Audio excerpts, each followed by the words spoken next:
Alors, dans cette vidéo, on va déterminer la relation entre la tension composée et la tension simple. Alors, on va commencer par les tensions simples. Alors lorsqu'il s'agit d'un réseau triphasé équilibré,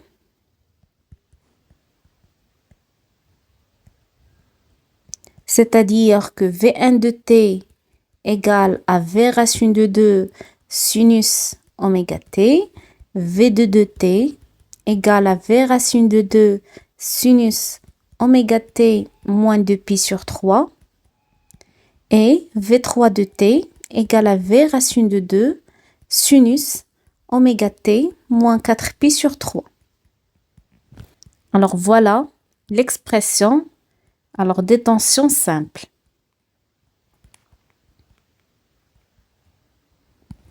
Alors, on a déjà dit que la tension composée, c'est la tension entre deux phases.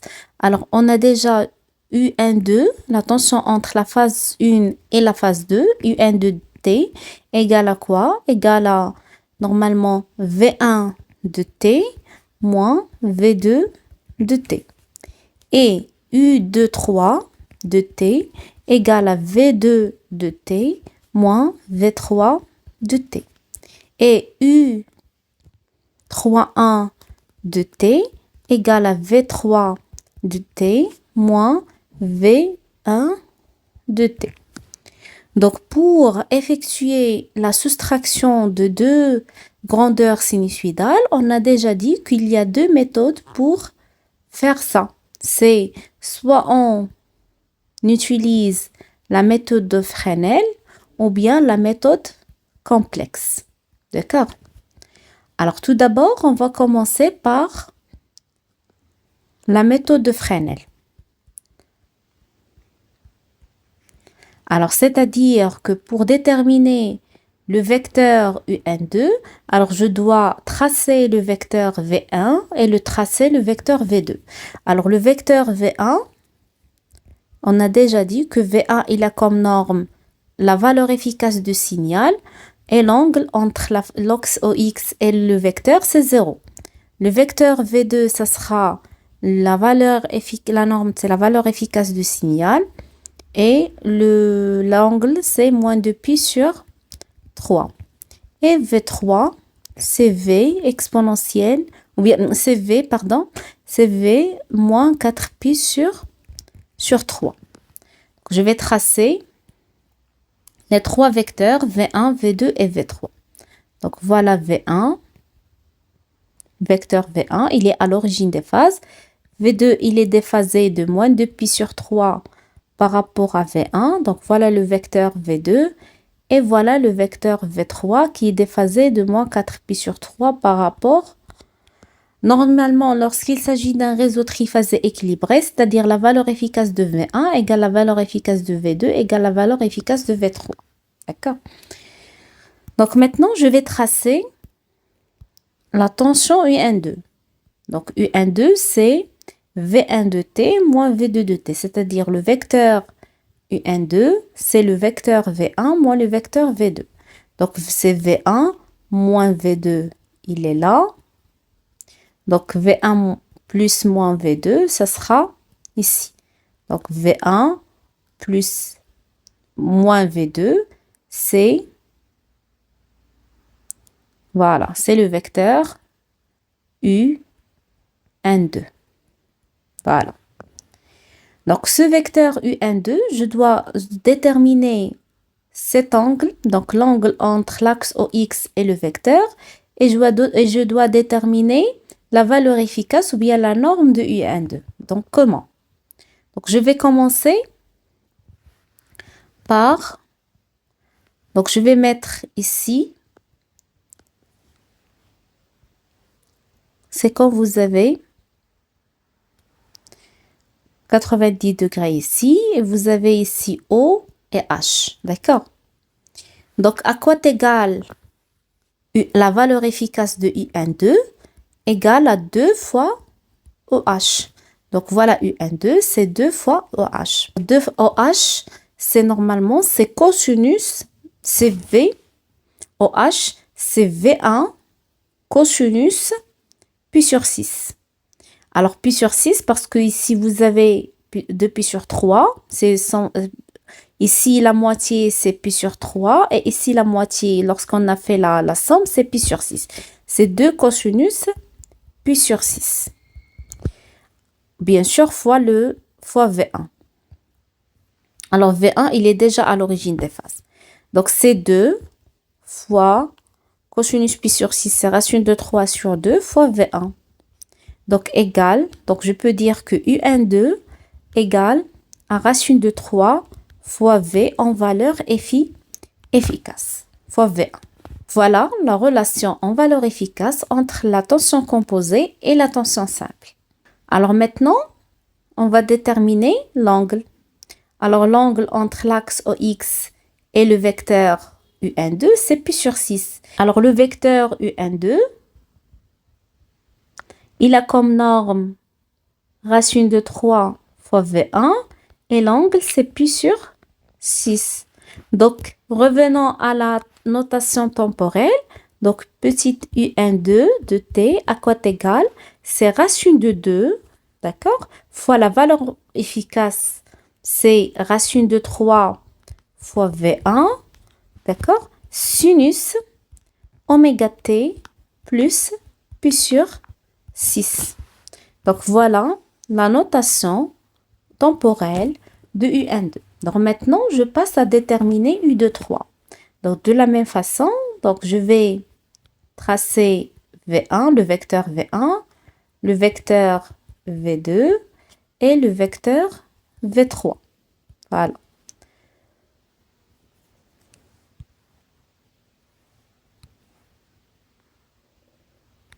Et je vais tracer par la suite maintenant U2, 3 de T égale à combien? C'est V2 de T moins V3 de T. Donc, je vais tracer le vecteur U de 3. U de 3, c'est V2 moins V3. Donc, V2 moins V3, il est là. D'accord? C'est moins V3. V2 moins V3, ça sera... Voilà. Normalement, c'est le vecteur U2, U de 3. Donc, qu'est-ce que je dois déterminer maintenant? Je dois déterminer la norme de U de 3 et je dois déterminer l'angle entre l'axe OX ou bien entre l'origine des phases et U de 3. Donc, pour faire ça, donc qu'est-ce qu'on va faire? Donc, donc de la même façon, je vais mettre ici c'est O, ici c'est H, d'accord? Donc, à quoi égale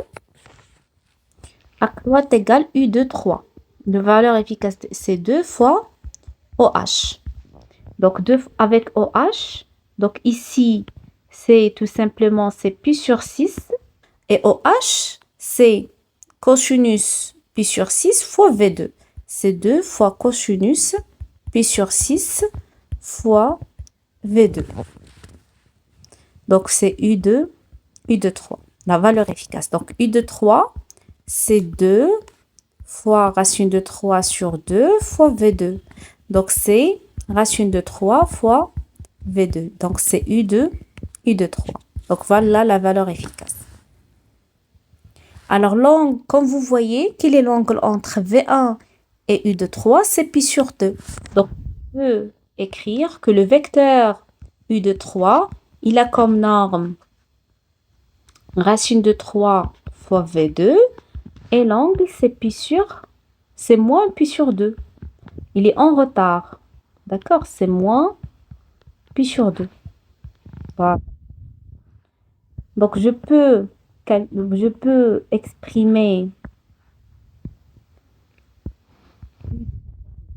c'est U de 3 de T, c'est V2 fois racine de 2 fois racine de 3 fois sinus oméga T moins pi sur 2. D'accord? Donc, voilà le deuxième expression de U de 3. Alors maintenant, je passe à déterminer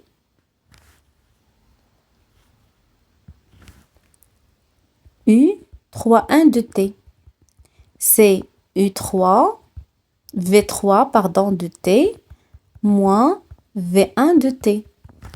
Donc, Fresnel, donc c'est V1, le vecteur V1, et voilà le vecteur V2, et voilà le vecteur V3.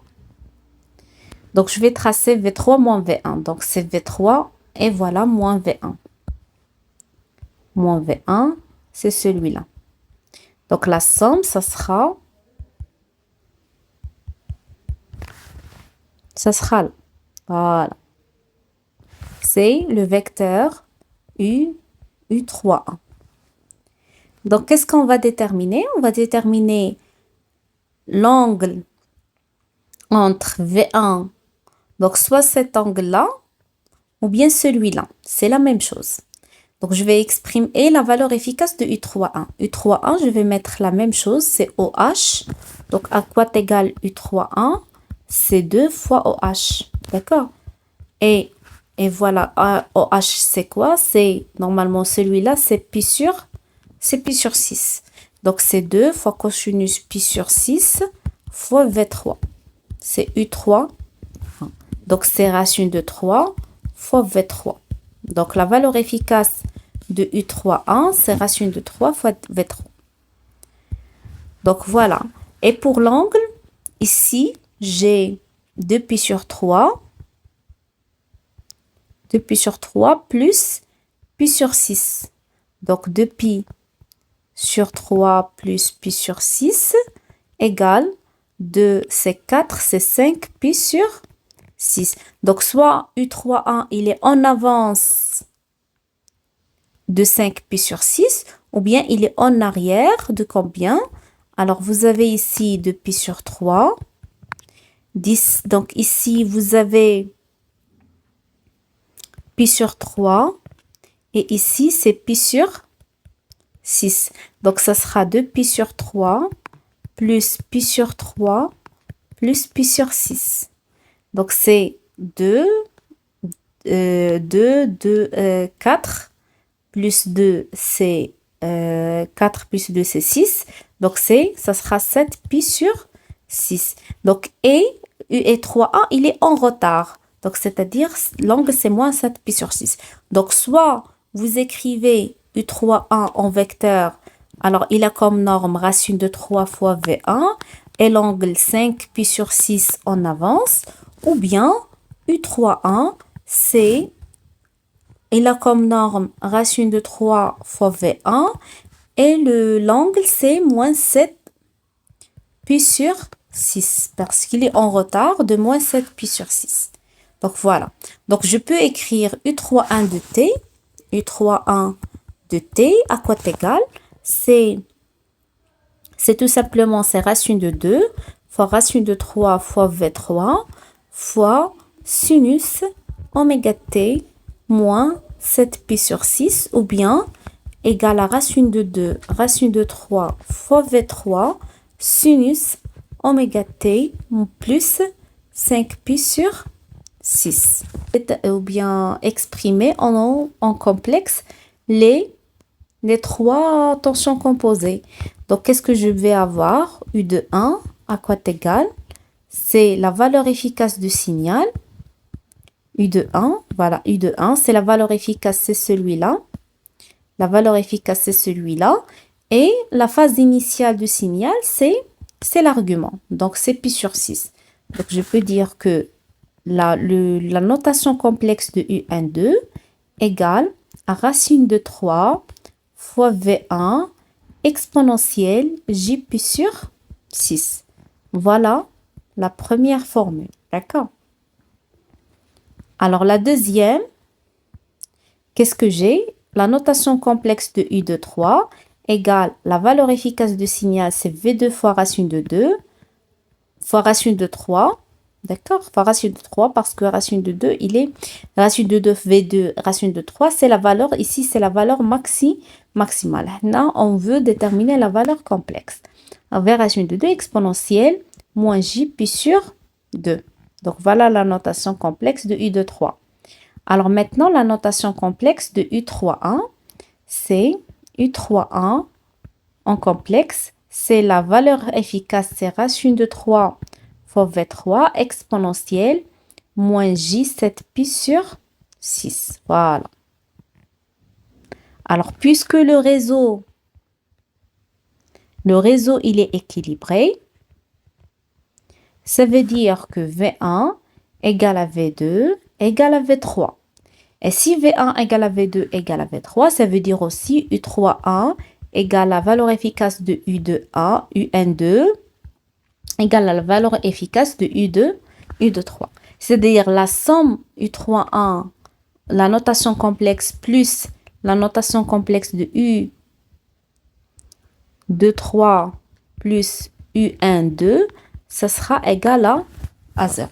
Donc ça, en ce qui concerne la détermination de la relation entre la tension simple et la tension composée par la méthode de Fresnel. D'accord? Par la méthode de Fresnel. Alors la méthode complexe, c'est tout simplement, je vais, alors en complexe, donc vous avez à quoi égale UN2 par exemple. Donc, c'est la notation complexe de V1 moins la notation complexe de V2 égale. La notation complexe de V1, c'est V exponentielle J0 moins V2, c'est V exponentielle moins J de pi sur 3 égale. C'est V facteur de 1 moins exponentielle moins J de pi sur 3. Donc, c'est V facteur de 1 moins cosinus de moins 2pi sur 3. D'accord, moins J sinus moins 2pi sur 3. Voilà. Donc, c'est V facteur de 1 moins. C'est moins n demi, c'est plus n2, n demi. C'est moins racine de 3, c'est plus racine de 3 sur 2. D'accord, égal. Alors, n demi, c'est 2. 2 plus 1, ça va être 3 V facteur de 3 sur 2 plus racine de 3 sur 2. D'accord? Donc, c'est V racine de 3 facteur de racine de 3 sur 2 plus 1 demi. D'accord? Égal à V racine de 3, celui-là, plus J. Ici, c'est J. Plus J racine de 3 sur 2. D'accord? C'est plus J 1 demi. Donc, c'est vers racine de 3. Racine de 3 sur 2 plus J 1 demi. Ça c'est tout simplement exponentielle J pi sur 6. Parce que cosinus pi sur 6, c'est racine de 3 sur 2. Et sinus pi sur 2, c'est 1 demi. D'accord? Donc, et voilà l'expression complexe de UN2 qu'on a déjà trouvée précédemment. C'est vers racine de 3 exponentielle J pi sur 6. Et de la même façon, on peut déterminer U de 3. D'accord? C'est la notation complexe de V2 moins V3. Donc, V2, ça va être V exponentielle moins J de pi sur 3. Moins V3, c'est V exponentielle moins J sur 3 moins J 4pi sur 3. Et vous faites le calcul. D'accord? Alors voilà, c'est ce qu'on a trouvé précédemment, l'expression de UN de t, U3 de t, U31 de t, soit sous la forme temporelle ou bien sous la forme complexe. Voilà, voilà l'autre et voilà l'autre. Donc, la première, il est en avance de pi sur 6, la deuxième, il est en retard de moins pi sur 2, et la troisième, il est en retard de moins 7 pi sur 2. Donc, ce que je veux, alors, si vous connaissiez seulement la première, par exemple, vous connaissiez UN de t, ou bien UN2, d'accord, qui est égal à V racine de 3 exponentielle moins, bien plus J pi sur 6. Donc, voilà. Donc, UN2, c'est V racine de 3 exponentielle J pi sur 6. Si vous connaissez UN2, donc vous pouvez déduire tout simplement U de 3. D'accord? À quoi égale U de 3? U de 3, c'est normalement, c'est UN2 exponentielle moins J de pi sur 3. Parce qu'on a déjà vu que les trois tensions forment un système triphasé équilibré.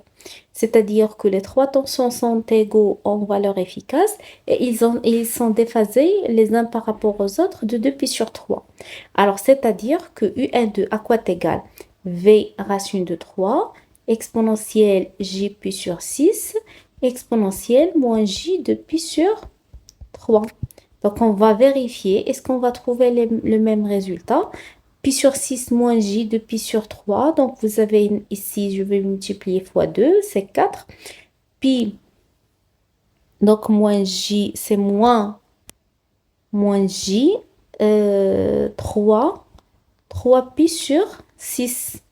Donc, 3 pi sur 6, c'est pi moins pi sur 2. Donc, ça va donner u de 3 égale à v racine de 3 exponentielle moins j pi sur 2. Et c'est ce qu'on a trouvé précédemment, soit par la méthode de Fresnel, d'accord, ou bien par la méthode complexe. Alors, la même chose pour U3A. Donc, U3A, la notation complexe de U3A, à quoi est égal? C'est racine de 3 fois V exponentielle, normalement, moins J 7 pi sur 6. Mais comment on a trouvé moins J 7 pi sur 6? Donc, voici U3A égale à quoi? Normalement, c'est UN2. Alors, si vous connaissez seulement UN2, vous pouvez déduire les autres. Exponentielle moins J 4 pi sur 3. Donc, U3A, il est déphasé de moins 4 pi sur 3 par rapport à UN2. Bien sûr, la notation complexe de UN2. Donc, je remplace par UN2 par son expression. C'est V racine de 3 exponentielle moins ou bien plus J pi sur 6 exponentielle moins J 4 pi sur 3. Donc, égal. Donc, ça va donner V racine de 3 exponentielle. Donc, ça va donner V racine de 3 exponentielle. Donc, vous avez pi sur 6 moins 4 pi sur 6. Donc, 3 fois 2 fois 4, c'est 8. 1 plus moins 8, c'est moins 7. Donc, c'est moins J 7 pi sur 6. Et voilà, c'est ce qu'on a déjà trouvé précédemment, que ce soit par la représentation Fresnel ou bien par la notation complexe. Donc, si le réseau il est équilibré, le système formé par les trois tensions composées est équilibré et direct. Donc, la somme des tensions composées en valeur complexe égale à 0.